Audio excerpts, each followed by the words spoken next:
नमस्ते दोस्तों, आज मैं आप सबके सामने बहुत ही प्यारा एक होली गीत गाने जा रही हूँ। आप लोग को अच्छा लगेगा तो लाइक शेयर करिए। शुरू करने से पहले अगर आप मेरे चैनल पर नए हैं तो चैनल को सब्सक्राइब, बेल आइकन जरूर प्रेस करिए। कमेंट बॉक्स में बताइए कि आपको मेरा गीत कैसा लगा। धन्यवाद।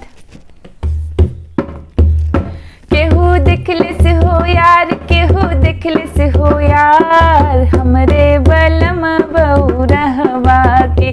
केहू दिखले से हो यार, केहू दिखले से हो यार, हमरे बलम बहुरहवा के।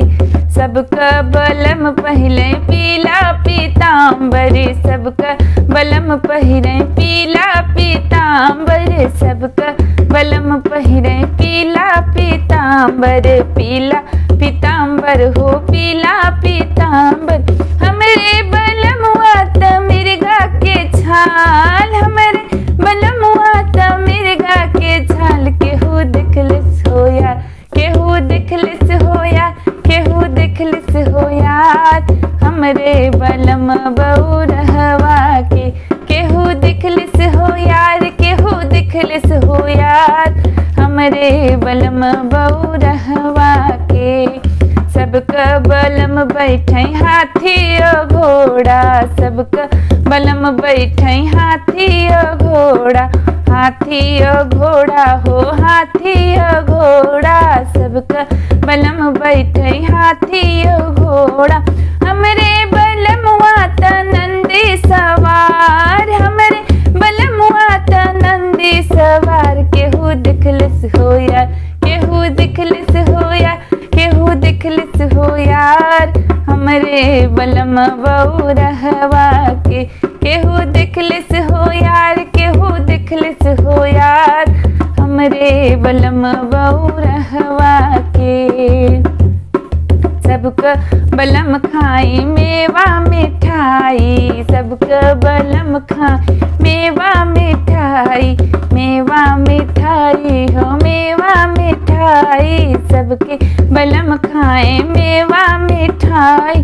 हमरे बलमुआ त भांग धतूर, हमरे बलमुआ त भांग धतूर। केहू दिखले से हो यार, केहू दिखले से हो यार, केहू दिखले से हो यार, हमरे बलम बहुरहवा के। केहू दिखले से हो यार, केहू दिखले से हो यार, हमरे बलम बहुरहवा के।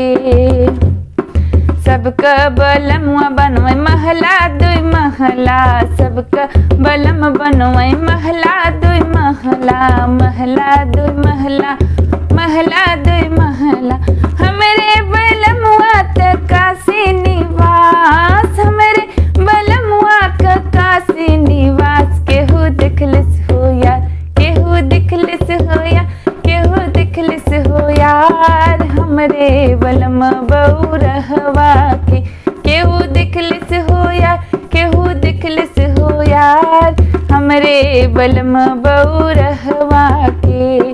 सबके बलमुआ के केहू न जाने, सबके बलमुआ के केहू न जाने, केहू न जाने हो केहू न जाने, सबके बलमुआ के केहू न जाने। हमरे बलमुआ के जाने संसार, हमरे बलमुआ के जाने संसार। केहू दिखले से हो यार, केहू दिखले से हो यार, केहू दिखले से हो यार, हमरे बलम बहुरहवा के।